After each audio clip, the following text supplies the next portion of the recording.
சோழ மண்டலத்திலே நாகப்பட்டினம் துறைமுகத்திலே பரதவர் குலத்திலே அவதரித்தவர் அதிபத்த நாயனார். சிவன் மீது மாறாத பக்தி கொண்டவர். நமச்சிவாய மந்திரத்தை எப்பொழுதும் உச்சரித்துக் கொண்டிருப்பவர். இவர் தினந்தோறும் கடலுக்கு சென்று வலையை வீசி மீன்களை பிடிப்பார். அதிலே சிறந்த ஒன்றை நமச்சிவாய மந்திரம் சொல்லி கடலிலேயே விட்டு விடுவார். இறைவனுக்கு அர்ப்பணித்து விடுவார்.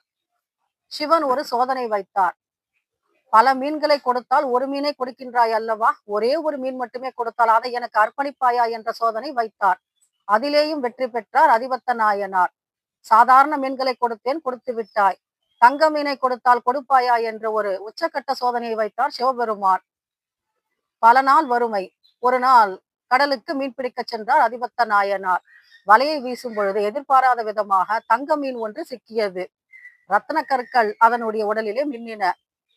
அதை வைத்துக்கொண்டு பெரும் செல்வந்தராகி இருக்கலாம். மறுநாள் இன்னொரு மீனை விட்டு விடுகின்றேன் என்று இறைவனிடம் மன்றாடி இருக்கலாம். ஆனால் அந்த தங்க மீனையும் ஒரு கணமும் யோசிக்காமல் சிவனுக்கே என்று கடலிலேயே விட்டுவிட்டார் நமச்சிவாய மந்திரம் சொல்லி. இந்த தளராத பக்தியை கண்ட சிவபெருமான் விடை மீது அவருக்கு காட்சி கொடுத்து கைலாய பதம் கொடுத்தார். இருப்பதில் பலவற்றை நாம் கொடுக்க முடியும், ஆனால் இருந்த ஒன்றிலே சிறந்த ஒன்றை கொடுத்து அவர் சிவபதம் பெற்றார். வறுமையிலும் மாறாத பக்தியால் அவர் கைலாய பதவி அடைந்தார். தளராத பக்தியாலும் நமச்சிவாய மந்திரத்தாலும் அவருக்கு கைலாய பதவி கிட்டியது. ஓம் நமச்சிவாய.